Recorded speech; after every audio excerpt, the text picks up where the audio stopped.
मक्का, इस्लामी दुनिया का दिल। हर साल दुनिया भर से लाखों मुसलमान यहाँ हज के लिए आते हैं। लेकिन क्या आपने कभी सोचा है कि यह शहर जो आज एक आध्यात्मिक केंद्र है, कैसे बना? आइए मक्का के अद्भुत इतिहास और काबा की उत्पत्ति के बारे में जानें। करीब 4000 साल पहले मक्का सिर्फ एक निर्जन रेगिस्तान था। कोई भीड़ भाड़, कोई भव्य मस्जिद नहीं, बस एक विशाल खाली मैदान। इस्लामी परंपरा के अनुसार यह सब पैगंबर इब्राहिम से शुरू हुआ।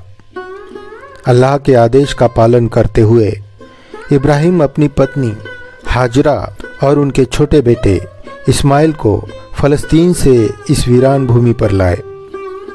क्यों? ताकि वे इब्राहिम की पहली पत्नी सारा की जलन से बच सके। न्यूनतम आपूर्ति के साथ छोड़ दिए गए हाजरा जल्द ही रेगिस्तान की कठोर वास्तविकताओं का सामना करने लगी। जैसे जैसे उनका खाना और पानी खत्म होता गया, उनकी निराशा बढ़ती गई। अपनी तकलीफ में हाजरा पानी की खोज में सफ़ा और मरवा की पहाड़ियों के बीच भागने लगी। थकी हुई और प्यासी उन्होंने राहत के लिए आकाश की ओर दुआ मांगी। और फिर एक चमत्कार हुआ। जैसे ही इस्माइल ने अपनी छोटी एड़ी से जमीन को मारा, पृथ्वी से एक पानी का स्रोत फूट गया। यह जमजम कुएं की शुरुआत थी। कृतज्ञता और समझदारी के साथ हाजरा ने इस कीमती पानी को संरक्षित किया।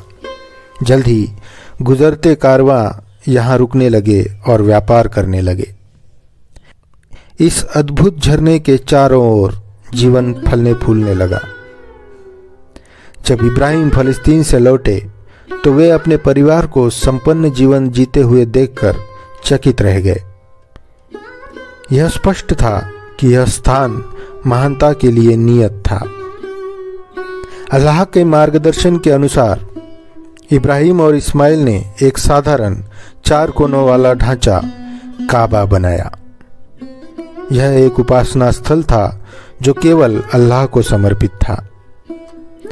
जैसे जैसे मक्का बढ़ता गया, यह व्यापार और संस्कृति का केंद्र बन गया। हालांकि समय के साथ काबा का उद्देश्य धुंधला पड़ गया। लोगों ने इसके अंदर मूर्तियां रखना शुरू किया और यह विभिन्न प्रकार की पूजा का केंद्र बन गया। सदियों बाद 628 ईस्वी में अंतिम पैगंबर मोहम्मद ने काबा को उसकी मूल पवित्रता में लौटाने के लिए एक यात्रा की। उन्होंने मूर्तियों को हटा दिया और अल्लाह की एकता की पूजा को फिर से स्थापित किया। यह क्षण हज की शुरुआत थी, जैसा कि हम सब आज जानते हैं। हर साल लाखों मुसलमान इन पवित्र कदमों का अनुसरण करते हैं, अपनी आस्था की पुष्टि करते हैं और मक्का की गहरी विरासत का सम्मान करते हैं।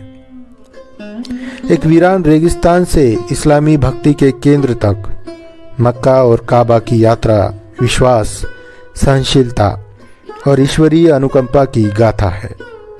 जब तीर्थयात्री श्रद्धा